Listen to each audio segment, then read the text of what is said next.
नमस्कार। 26 जनवरी को हम सब गणतंत्र दिवस मनाते हैं। 1950 में संविधान की स्थापना हुई और 76 वर्ष हो गए हैं। 77वां गणतंत्र मनाने के लिए हम सारे लोग, पूरे देश में एक उत्साह का वातावरण है।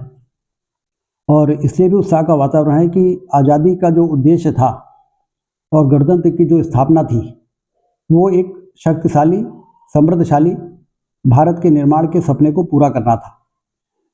हम सब के लिए बड़े खुशी की बात है कि प्रधानमंत्री नरेंद्र मोदी जी के नेतृत्व में देश तेजी के साथ आगे बढ़ रहा है। एक मजबूत अधोसंरचना हमारे देश में निर्मित हो गई है।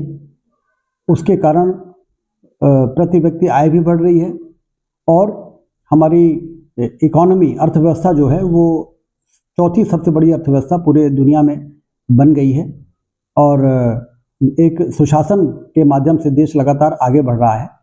और एक बड़ा लक्ष्य हमारे सामने प्रधानमंत्री जी ने रखा है कि 2047 में जब आज़ादी के 100 वर्ष पूरे होंगे तो शक्तिशाली और समृद्धशाली भारत के निर्माण का सपना पूरा होगा और भारत दुनिया का नेतृत्व कर सके। इस प्रकार से स्थिति इस लोकतंत्र का सदुपयोग करते हुए हम लोगों को निर्मित करना है। इसलिए ये गणतंत्र दिवस तिरंगा तो लहराएगा ही, लेकिन हम सबको ये संकल्प भी लेने की आवश्यकता है कि हम जहाँ भी हैं, जो भी हैं, अपने स्तर पर हम रचनात्मक कार्यों को अपने हाथ में लें।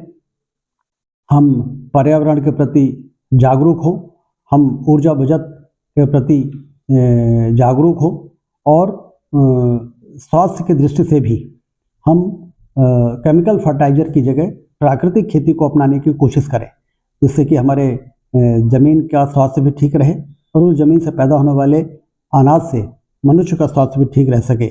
इस प्रकार के अनेक कार्य हैं जिसको हम समझ सकते हैं, जान सकते हैं और उसको अपने जीवन का अंग बना सकते हैं, जिससे कि देश जो बहुत तेज़ी के आगे बढ़ रहा है, विकसित भी हो, स्वस्थ भी हो और आने वाली पीढ़ी को एक बेहतर माहौल देने में हम लोग सफल हो सकें। एक बार फिर से गणतंत्र दिवस की सभी को बहुत बधाई, शुभकामनाएं। धन्यवाद।